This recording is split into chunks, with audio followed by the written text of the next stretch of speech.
واخلئ افسر افغان ما یو بل ډیر مهم پیغام به تر تاسو در رسومه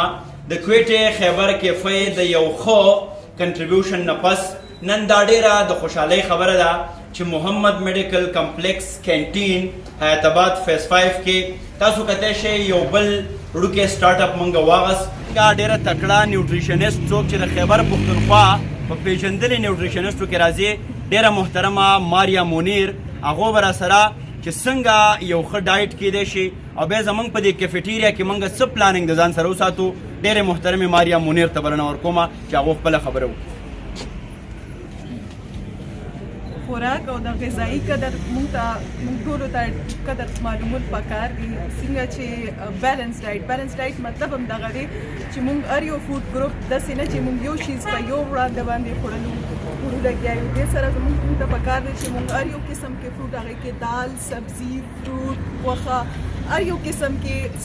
هغه اخیستل خوراک اخیستل پکار دي او دې سره سره خوراک بالکل هایجینیک وي صاف وي او ورسره هر یک نیوټرینټ کې پوره وي نو موږ ته پکار ده چې نورو هغو سره د خوراک هم ډېر خیال ساتو. یقینا چې دا به د حیات آباد د خلکو دپاره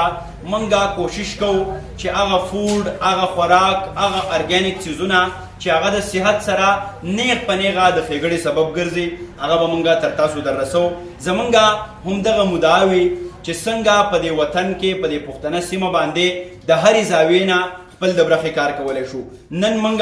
ایم ایم سی کینټین افتتاح وکړه باقاعده دلته مونږ ډاکټرز راغوښتي وو دلته مونږ د دې سیمې نماینده نومونه او مخونه په دې بنیاد رابللي وو چې چونکې دنیا ته دا یو پیغام مونږ ورکو چې کله ته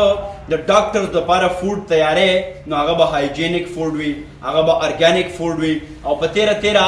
ډاکټر چونکې د خپل صحت په باره کې ډېر زیات سنسټیو وي موږ غواړو چې د هغو په معیار باندې موږ فوډ تیارو او دغه فوډ بیا موږ هر خاص او عام وګړي ته رسو. موږ په دې باندې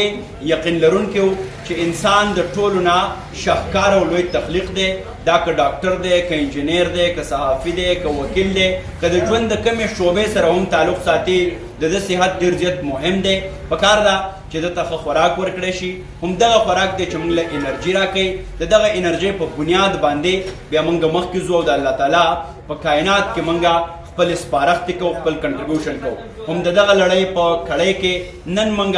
په محمد میډیکل کمپلیکس حیات آباد فیز 5 کې یو بل ډوکی سٹارټ اپ دغه ستاسو د مخې دی تاسو کتی شئ او دلته تاسو راتلی شئ نه یوازې خوراکونه انجوی کولی شئ بلکې دلته به کینو یو ډیبیټ به یو کریټیویټي به بحث مباحثه به په ملکي حالاتو باندې په شعر او ادب باندې او بیا په تیره د خپل ولس په بدبختو او خوشبختو باندې به دلته مهم بحثونه کیږي. بیا هم چې چېرته یې خپل د خوراک خپل د ډایټ خپل د صحت خپل د ایکسرسایز ډېر زیات خیال ساتئ. نوي چې زمونږ کم دغسې واړه سټارټ اپس وي چېرته مونږ بزنس اپرچونیټي کریټ کولی شو چېرته مونږ امپلایمنټ کریټ کولی شو او چېرته مونږ یو ډیسنټ یو ساهو او یو سوبر کنټریبیوشن کولی شو هغه به درته در رسو. افسر افغان ته اجازت راکئ. لوی الله پامان.